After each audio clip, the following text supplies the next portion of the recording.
I was recently working on this talk where I was going back to drawing on the right side of the brain, looking for how to talk about being spontaneous in the creative process and getting away from copying and so forth.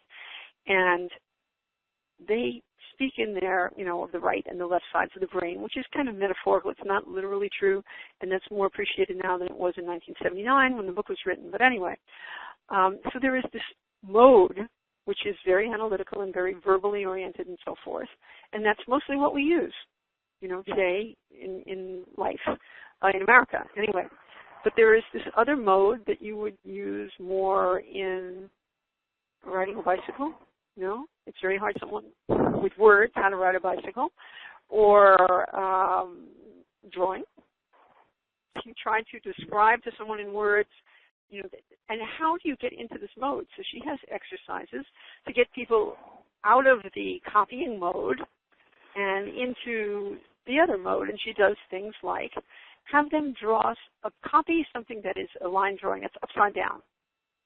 That's too confusing for you to figure out what it is and to draw. I know what a head looks like. I know what an arm looks like and so forth.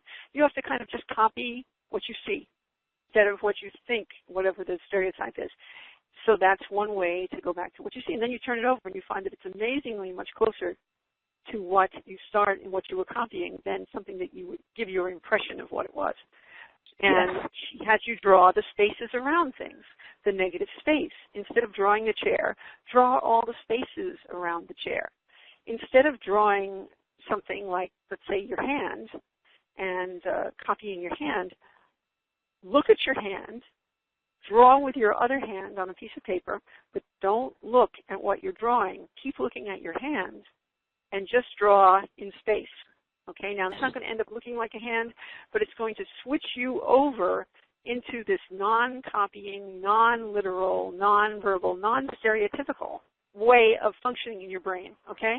Similarly, we will do things with people so that their habitual way of doing something is overridden.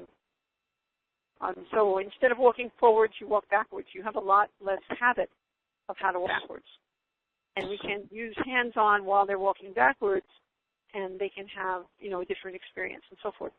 So we are kind of talking about learning to use the part of your brain that you learn to use sometimes in meditation or, all various listening to music, not necessarily music that has a strong text, but let's say instrumental music, or something like Gregorian chant or some kind of music like that, church music, where the words are not really intelligible. They're so stretched out, they're in Latin, whatever. So it's not about the words. So we're trying to change the part of the brain that you're using and the way you're using your brain. It's the same thing, okay? So it really is mindfulness in action, but you can't get that sense just by reading the words mindfulness in action.